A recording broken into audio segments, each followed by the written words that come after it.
Hello and welcome back to Chasing Excellence, a show about chasing what truly matters. My name is Patrick Cummings. As always, I am here with Ben Bergeron. Thank you so much for tuning into the show this time around. How are you, Ben? Doing great, Patrick Cummings. It's good to see you as always. We've got listener questions this time around. We take your questions about the 5 factors of health, those few fundamental behaviors that most positively affect our performance, vitality, and longevity. Those 5 factors: how we eat, how we train, how we think, connect, and recover. This time around, we've got questions exclusively from our Chase Club members. Chase Club is our premium membership. ChasingExcellence.email. If you want to learn more, you can get ad-free episodes, cool things like this, where your questions get bumped to the top of the queue, book clubs, some other fun stuff that we got coming for the new year. We've got 5 questions about Zone 2 training, nutritional slip-ups, napping, creating a balanced home training program right up your alley, and then fostering community and coaching inside of a CrossFit box. Before we jump into those wonderful questions, I mentioned this last episodes. I just came out with a kid's book. It's called The ABCs of Being Happy and Healthy, 26 Little Lessons for Kids who want to grow up to be super wonderful.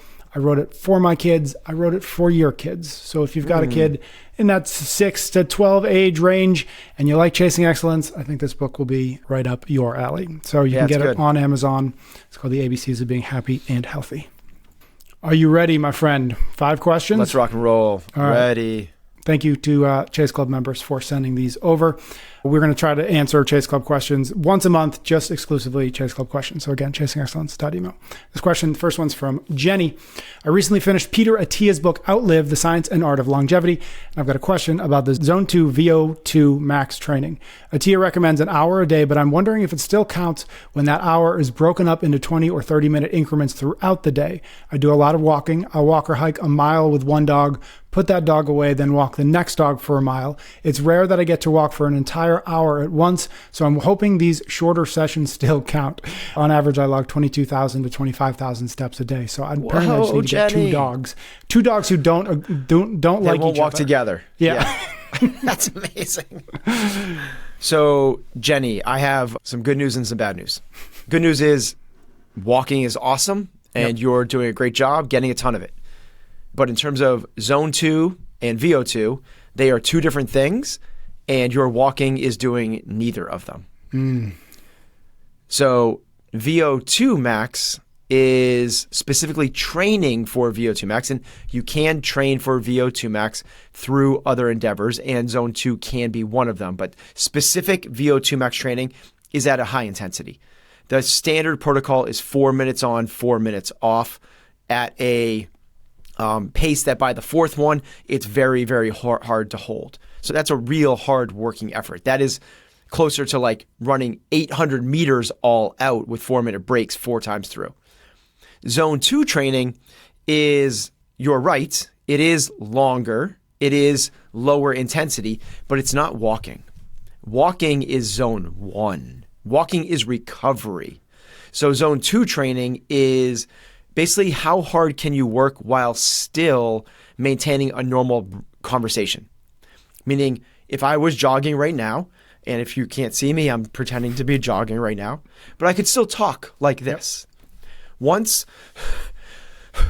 I have to take a couple breaths, that's when we've gone into Zone 3. So Zone 2 is more than a walk. It's more than a brisk walk. It's light jogging. So here's the good news and the bad news. So you're not actually getting that component, but you're not doing nothing.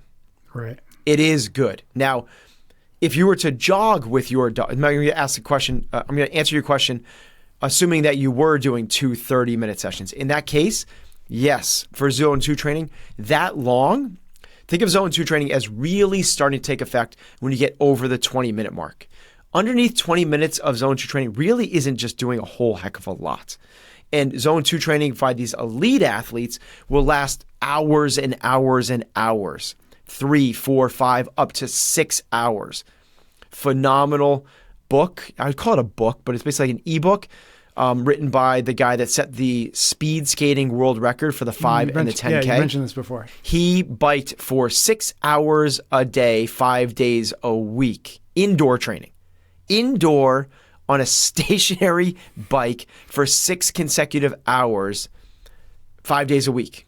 Think of that. Just sit on a bike for, that's really the challenge of zone 2, and this doesn't get talked enough, is for it to work, you need to do it for a long period of time. 2 30-minute sessions of it, not worth doing at all? No. It's just not as effective as the long of it. Because think of it in extremes. What if you did 60 1-minute sessions with a minute between every? Like, you start to understand that as you fragment it and break it up, you don't get the same benefits of the long, slow, steady state. And that's a big part. It's not stop and go. It's long, slow, steady state, which is actually, there's a lot of terms. Zone 2 has become the popular term. Yep. But when I was doing it, was called LSD, long, slow distance. Yeah. Right. It's also called LSSS, long, slow, steady state. There's other names for it as well. And those actually become a little more descriptive, right, than zone 2. Because zone 2 goes, okay, just don't work hard. Well, no, it's actually long, slow, steady state. Okay. Thank you, Jenny, for that question. Next one's from Mar. Do you ever slip up nutritionally? I recently hosted a Friendsgiving, which left me with more carbs in the house than usual. As a result, I haven't been eating as healthy as I typically aim to.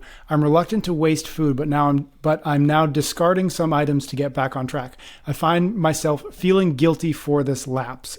So no, I've never had nutrition let-ups. I don't know how to help you. Okay, next question. Yeah, so next. The answer is, of course, that I have nutrition let-ups, and I'm sure Patrick does as well. So answering that portion of the question is yes, and I can relate. The next one is, in terms of a strategy on how to get back on track, should you discard the excess that is there because you feel bad about wasting food? The answer to that's going to be depends, right? If you're on a tight budget, or you live in a food desert, where it's really hard to get fresh food, I would think about discarding it.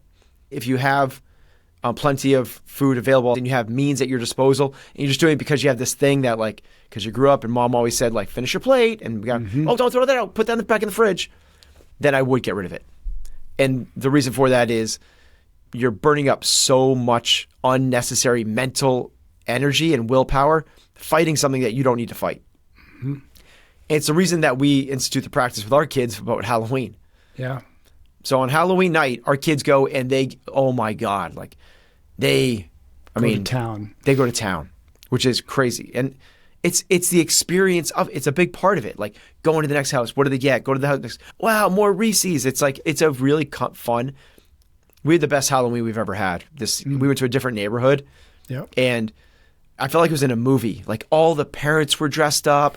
Everyone's walking a wagon. They had these big, elaborate, like big family things in terms of costumes. We went to a full haunted house with about 20 different rooms with live creatures. It was awesome. It was also a beautiful night. Amazing Halloween.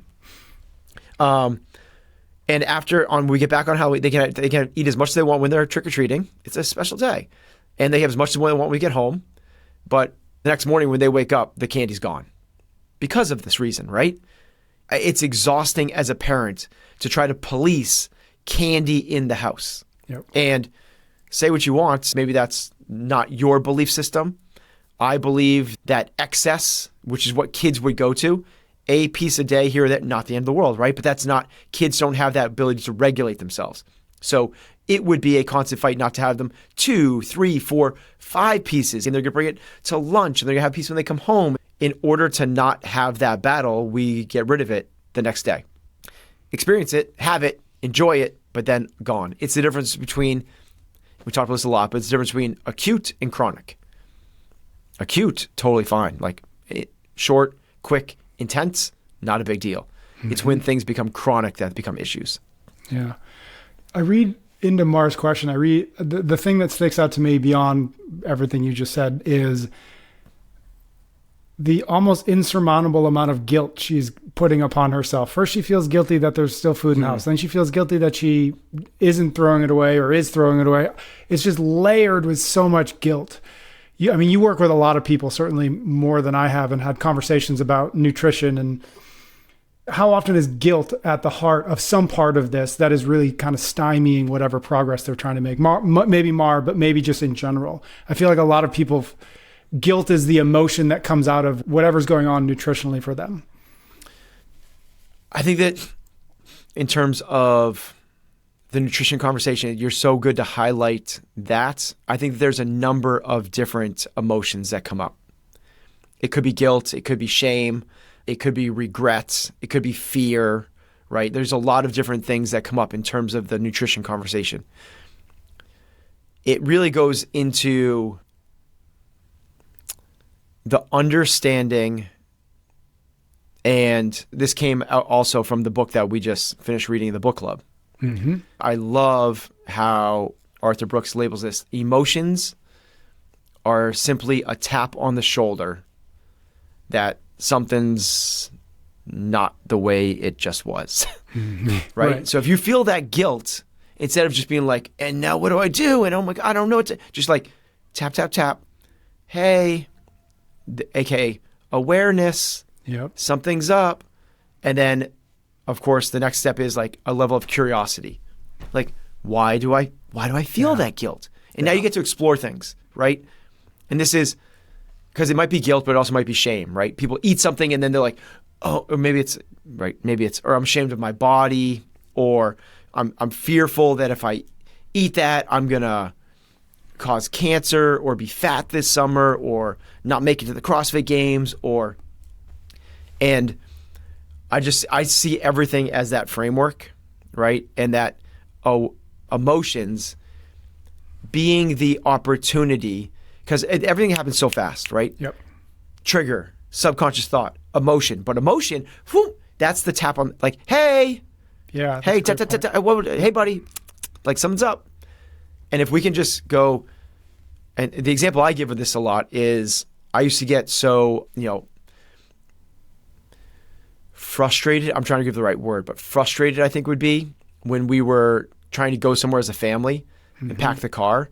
We're going skiing, or we're going to the Cape, or we're somewhere, or we're going to a kid's soccer game. And I'm the type of person where it's just like, I put on a coat, I have my phone, I have my wallet, I'm ready. I have the car keys, and I'm good. Like, that's it. And almost to the point, like if we're going away for a weekend, like that's kind of all I really need is that I would probably want to bring a toothbrush, but I'm more of the case, like I don't want to spend the time doing all this stuff now. I'd rather deal with it then. And if I don't have something I don't want, like, okay, but at least I didn't spend hours getting ready for something that I might not necessarily need. That's just my default setting.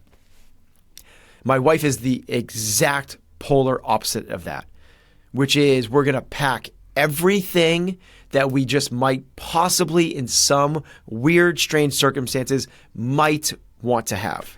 Yep. Right? And next, beyond that, is the next layer of it is I'm going to clean every square inch of the house before we leave. That used to like make me, there were very few things that triggered me. I like my HRV is through the roof and I live a very calm, centered life. That got me. Like that was something. I used to just go like sit in the car and like wait. Yep. Fully acting as like, oh my God, we can't help you from becoming your parents. But when I started to explore this kind of sequencing of events, like I started to understand like, whoa, that is an emotional change. Like, okay, like you don't have to be a slave to that. And the way Arthur Brooks lays it out, which I really, really like, is if you were a construction company, a project manager in a construction company, your job is to be as productive as you can, right? Like, let's get this job done. AKA, you are the project manager of your life. Let's make this life as great as you possibly can. Emotions are weather. So if bad weather comes in to where it's raining really hard, what do? You just go like, gosh, I wish it wasn't raining, and just like complain all the time. Like, that doesn't help anything. Do you close up shop and go, guys, we're not going to work today, it's raining, right? The answer is no. You recognize it's raining and you readdress what you're going to do. You're still going to do what you can with what you got. But it's this, hey, there's weather. Heads up, guys. So what we're going to do today, instead, to be as productive as we can. That's the thing.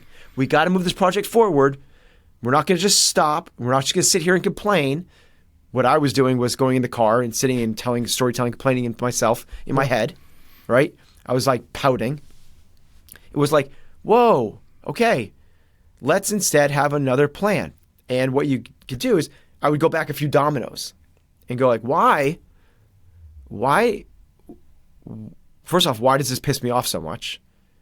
And you guys kind of realize like, oh my gosh, this is probably more, I'm more product of my upbringing, my environment than I thought I was. And the next is understand why Heather wants to do all those things. And I really, really enjoy living. Heather's so neat and organized. Like, we don't have a thing on a counter. Like, it's like walking into a store. Yeah, right. So I really, really, really love that about her. What I realized is that's when she does most of her cleaning. That's when she does the greatest amount of organization, because she'll be like packing things up. She'll be like, okay, we got to make sure we have hair ties for Harley. She'll go grab hair ties and realize that there's a stapler in the drawer that's not supposed to be there. So she'll go and move the stapler back to where it should be. She moves the stapler and there's a stack of papers there. She'll take the stack of papers out and go through them. Meanwhile, there are kids' school projects that they did when they were in kindergarten. And she starts going through those. It's like, oh my, but what I started to realize is like, well, if this is on me, because I actually love that. And if I kind of like, if I could just chill and go maybe find something else to do during that time, I can actually be productive. I don't need to be the construction crew that just like throws their hands up. Mm-hmm. I can go back a few notches. So big divergence away from guilt and keeping food in the house. But the idea behind that is awarenesses are taps on the shoulder. We can explore those. And we don't need to be slaves to them. They don't need to master us, as he says as well, which I think the example is, if someone abandons you as a kid, you have the right to be sad about that. But if you're still bitter and angry about it 4 decades later, not his words, mine, but that's the equivalent of holding a hot coal and hoping that it hurts the other person. Mm-hmm. We are not managing that project very well. Yep. So I really just love the emotions or taps on the shoulder. Yep. Love that too. Cool. Thank you, Mar. Hope that was helpful. We've got 3 more questions. We're going to say thanks to a few sponsors before we get to them. We're brought to you this time around by Element, the zero sugar electrolyte drink mix designed to help you stay hydrated without any dodgy ingredients. Visit drinkelement.com/excellence and receive a free Element sample pack with any order. Are you feeling fatigued, dealing with cramps, or experiencing brain fog? Electrolyte deficiency could be the culprit. Element provides a powerful dose of electrolytes without sugar or artificial colors. Formulated for athletes, those fasting, or anyone following a low-carb diet, Element is your hydration solution. Join the ranks of professional athletes and health experts who trust Element to fuel their performance. And if you want to warm up this winter, I can't believe it's already winter, try the limited time Element Chocolate Medley. Perfect for cozy drinks or adding to your favorite recipes. It's the chocolate medley. Plus, you can try Element risk-free with their no questions asked refund policy. So don't wait. Head to drinkelement.com/excellence for your free sample pack today. We're also brought to you by our friends at 8 Sleep. We love 8 Sleep, a game changer in sleep technology. Head over to 8sleep.com/excellence and use the code excellence to get up to $600 off your Pod 4 Ultra purchase. Whoa. When bundled. That's the best deal you'll likely get on this here bad boy. The Pod is a high-tech. The Pod is a high-tech mattress cover that transforms your existing bed into a sleep optimization powerhouse. With advanced technology for precise temperature regulation and biometric tracking, the Pod helps you sleep better by increasing sleep quality by up to an hour every single night. The Pod adjusts its temperature throughout the night based on your sleep patterns, ensuring you stay comfortable during every sleep stage. Plus, it can detect snoring and adjust the bed's position to help you reduce sleep disordered breathing. Clinical studies show that using the Pod can significantly enhance your overall health and daytime energy levels, and who wouldn't want that? Visit 8sleep.com/excellence, use the code excellence, and get that up to $600 off your Pod 4 Ultra purchase when bundled. Maybe somebody should ask for that for Christmas. Maybe not get it for somebody else, but ask somebody that's willing to give you a big gift for that. That's It won't fit in your stocking, but it would be well worth getting it. Okay, next question is from Gary. Should we sleep during the day if our sleep is continually disrupted? My Garmin watch shows that I typically, quote unquote, sleep for over 8 hours, but I often experience disrupted night sleep due to having 6 kids, pets, etc. If I have the opportunity, yes, 6 kids.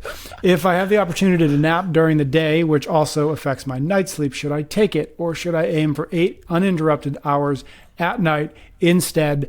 I've got 2 kids and I couldn't possibly take a nap. How are you taking nap? How do you even have the opportunity to take a nap with 6 kids and pets?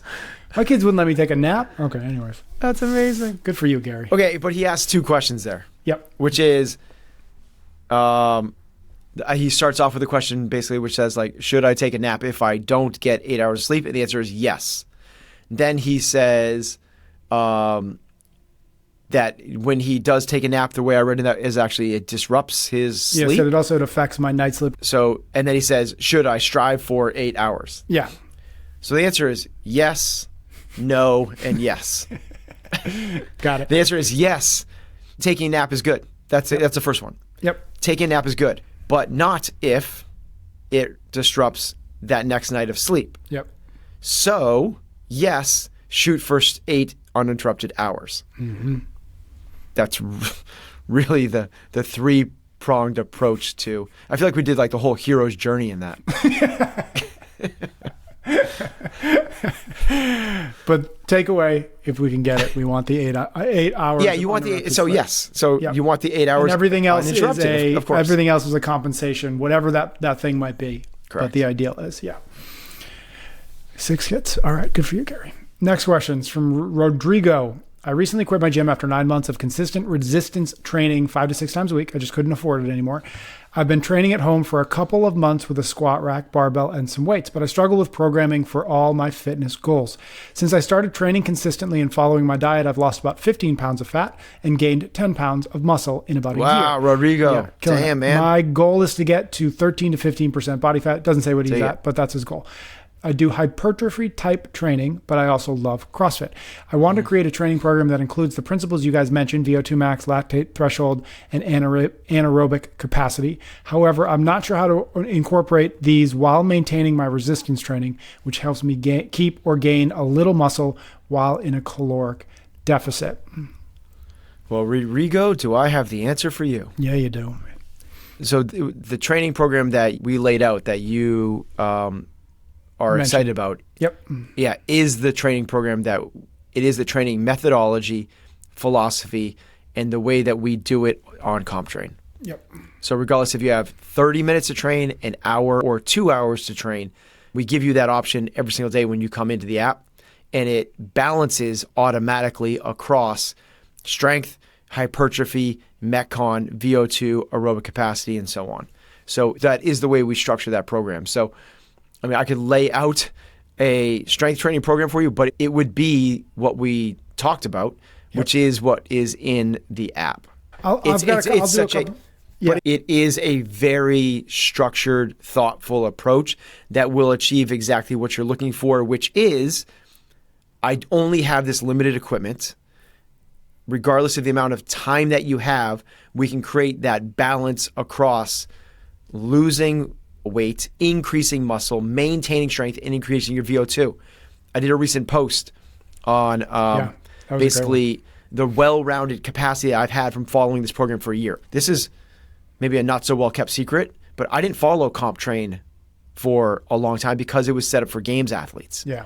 And I wasn't trying to go to the games, so I followed CF&E programming. Yep. Well, a year ago, we merged those two things to one single endeavor. We still have a track for the competitive athletes, but really the intention and focus from my perspective went into people like Rodrigo, Patrick, and Ben, which is how do we get all of those things together in a really sustainable way that's not about walking on your hands and squat snatching 225 pounds and playing in rings and all of the rest.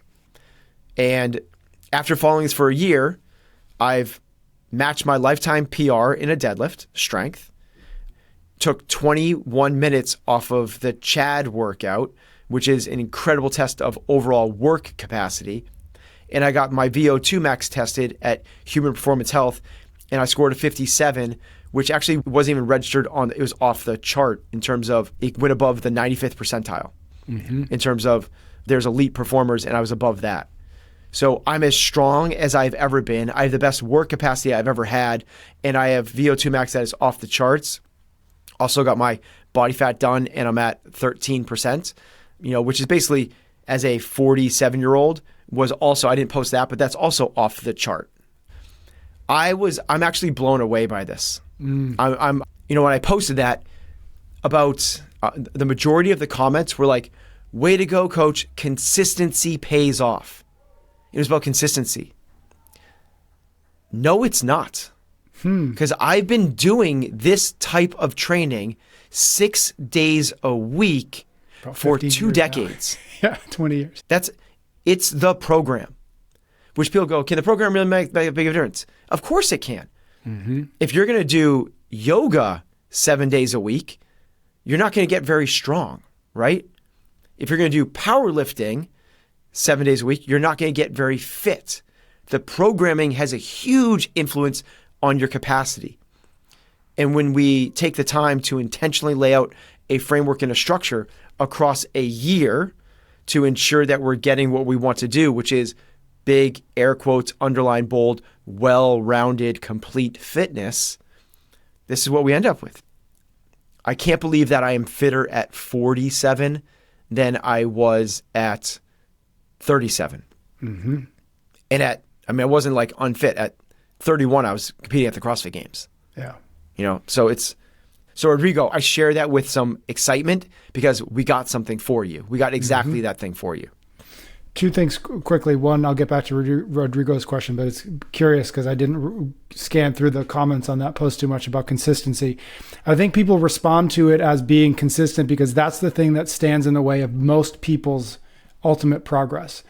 They're not nearly as consistent as you, Ben. And I think your point, and maybe this is a question, but I'll phrase it as a statement, but I think your point is that once you get the consistency in line and that's no longer the barrier, that's no longer the thing holding you back, then it becomes, well, what are you doing with that consistency? Absolutely. What are you doing every single day? And so it's not a surprise to me that people are like, yeah, consistency, because for most people, like getting into the gym 6 days a week is just like incredibly difficult. And that's the thing that they believe, truthfully, is the thing that's standing in the way of their progress. It's a great observation. I think Second you're spot thing, on. The reason I like this question, I wanted to bring it in from Rodrigo, is because there seems to be a little bit of a disconnect that maybe you spoke to it a little bit, but maybe we can speak to it more on the point, which is, I want to do this hypertrophy thing. I want to get strong. I want to keep doing my resistance training. I also love CrossFit, but in this thing that you laid out, I can't get stronger and I can't do this hypertrophy thing because I'm also going to be doing all these Metcons and all these, other things. To me, that feels like, oh, okay, that's interesting that there's still the belief that it's an either or. Either I have to really bias my training towards a barbell and strength and whatever, or I have to bias my training towards what we all classically thought of as CrossFit, which is just high intensity 6 days a week until you can't breathe anymore, right? Yeah. So there is, to me, still an interesting tension of the argument you're making, which is it's pulling at both ends of those things. It's not an either or. Absolutely, yeah, and that's what it is really interesting, right? Because that's what we've been. Rodrigo's not wrong. He's been told this is what exercise science books wrote about for up until 10 years ago when CrossFit said no, concurrent training works. Concurrent training meaning that you can get stronger, you can get fitter, you can get faster, you can run longer all together at the same time. Before it said, no, you have to periodize, and if you want to deadlift 500 pounds, you'll never run a 5-minute mile. It's like you pick one or the other. And if that is what Rodrigo is leaning into a little bit, it's cool for you to pull that out because we, meaning that this community, has dispelled that. You can get both of those things together at the same time. Here's maybe, the fine print. It doesn't happen as fast for if you were to go towards one of those things, right? If you want to, which makes just so much sense. Like if you're gonna put all your effort into getting as big as possible, hypertrophy, you could get bigger faster, right? If you want to get as fit as possible and you're just gonna do a bunch of assault bike intervals, You could do that faster if you didn't spend time trying to get huge. If you're going to try to run a sub 3 hour marathon, if you just ran, you could get to that endpoint faster. We are not trying to get to one of those extremes faster. We're trying to get all of those things to rise up together, not this kind of like whack-a-mole type thing, right? Where one pops up and then, okay, now I'm going to go to this one and that one goes back down and the other one pops up and then it goes up. We're going to say, which by the way, it's not like it comes up and then we're going to get the other one to come. It's like they go back down. And what we want to do is do this concurrent approach. We're going to bring all of them up together. It's a little bit slower in terms of each individual thing. But in terms of the, quote, area under the curve, which is your fitness, it is the fastest way by a long shot. And there's nothing close. You actually can't even get very close the other way. Love it. Okay, Rodrigo, hope that was helpful. Last question we've got is from Sebastian. I coach at a CrossFit box where we often have a packed schedule within an hour-long class. We typically begin with strength, skill, or weightlifting technique work, followed by a Metcon that can last up to 25 minutes, especially when running multiple heats. This tight schedule leaves little room for community building or coaching on other aspects of the CrossFit methodology beyond exercise. Given this setup, what would you recommend to help me as a coach foster a sense of community and expand my coaching beyond just the physical aspects? Oh, I feel like these questions are set up. So I have an answer for you as well. Oh my God. They're doing too much is the answer. You can do those things. So we have a product called CompTrain Gym, right? Which is we do programming for gyms as well. What you're trying to do is put 15 pounds of shit into a 5-pound bag. You can't do it. You can do those things together, but there's a limit to the length of the Metcon. And the most that you can get away with in a Metcon while doing strength in the same class and still run an efficient class, after us experimenting with this for 15 years, is 18 minutes. That's the longest the Metcon can be. Now, if you're going to have different movements in the strength in the Metcon, it actually needs to be substantially shorter than that. Closer to about 10 to 12 minutes. We like all of our Metcons, if they're going to be on strength day, to be in that 10 to 12 minute range, regardless of the difference of movements. That allows you enough time to do the appropriate thing, which is you lay them out, get them warm specifically for the movements that they're about to do, teach them the skills of those movements, warm them up appropriately, meaning like building up in weights to those strength portions, then let them execute the actual lifts, 3x5 or whatever it might be, then explain and warm up and teach and get them ready for the specific conditioning piece.